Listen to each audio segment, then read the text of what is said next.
Here are your hosts, Ray Crawford and Bill Davidge.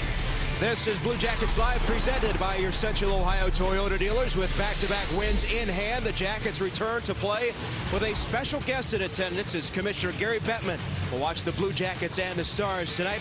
Jeff Carter brings in a two-game goal-scoring streak into this one. Antoine Vermette also with a point streak coming into this game tonight, as well as Vinny Prospel, who received some very good news yesterday. It's the Jackets and Stars here tonight on Fox Sports Ohio. Hello again, everyone. Along with Bill Davidge, I'm Ray Crawford. You have heard us use this cliche time and time again on this program.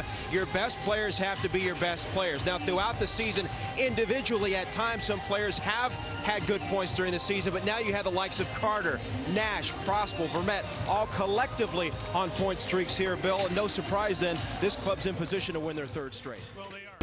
Well, there have been times this season we have waited for Captain Rick Nash to get on one of his famous scoring streaks, but 41 games into this season, he has yet to score in goals in back-to-back games. Hopefully that will change coming off a two-goal performance in Anaheim. A couple of goals against Anaheim. That one. And getting back to the loss of Jeff Carter in the lineup, that means Derek Brassard will now come up and pivot that top line along with Rick Nash and Vinny Prospel. So we'll see how he does in this game tonight. Still more to come. We know one Blackhawk who is really looking forward to playing the Blue Jackets in this one. We'll explain and tell you who that is.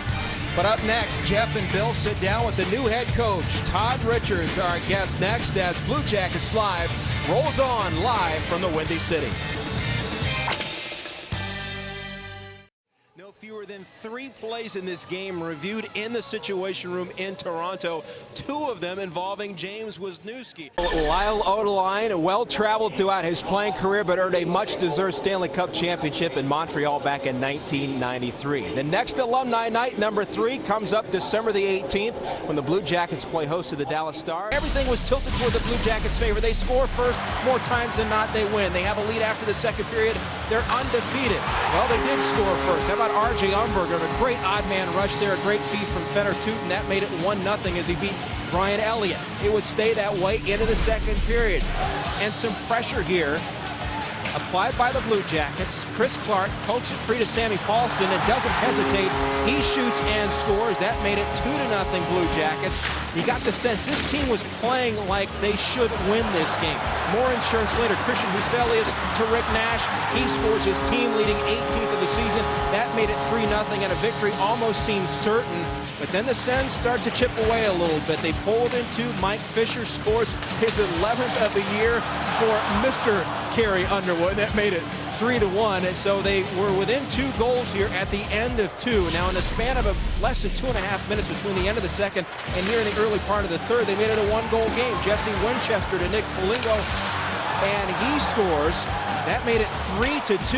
Senators starting to believe that they can make this thing happen and tie it, and indeed they did. But the extra attacker, they pull the goaltender, Daniel Alfredson, he scores. That tied the game at 3, and it will remain that way through the final moments of regulation, and it goes into overtime. Time for 4-on-4 hockey, and here is the big story of the night. Jake Voracek taking advantage of another Ottawa turnover, mishandling the puck in their own zone, and Voracek capitalizes, and he finds just enough space to sneak that puck in between the pads of Elliott, picking up the game-winning goal here tonight for the Blue Jackets. 4-3 is the final, their 20th win of the season. Time to go now into the locker room. R.J. Umberger with the goal tonight. He has now 2 goals in the last 2 games, including the game winner last night in Toronto. Chris Clark also visiting with the media after this team's overtime win. For 20 years, Mike Johnson has heard the pounding of fists, both large and small, teaching Columbus youngsters all about the sweet science of boxing.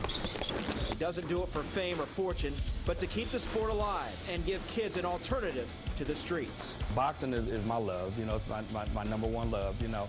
And so to see these kids win national tournaments, to see these kids enhance their future, you know, it really does something to my heart, you know. Johnson's star pupil is 15-year-old Donald Anderson, who has won a number of amateur titles. He has the talent and the desire to someday become a world champion. I see myself on top of the world. You'll see him up in the lights one day. And we're hoping that, he's right on the level with Oscar De La Hoya. Johnson has taught jabs and uppercuts to Anderson since he was 10 years old. But there are bigger lessons he and others take away from the ring. We do look at it as an escape. you know, for a lot of the kids. You know, a lot of the kids come up and maybe the home environment isn't right, or maybe, you know, they're having problems at school or whatnot. And then what we do is we bring them in, we teach them the art of boxing, but also we teach them to respect. Boxing to me is about life. Once you get hit, you go down, you gotta get back up, you know. That's just me. You gotta be disciplined in the game. This is the way he is outside the ring in life.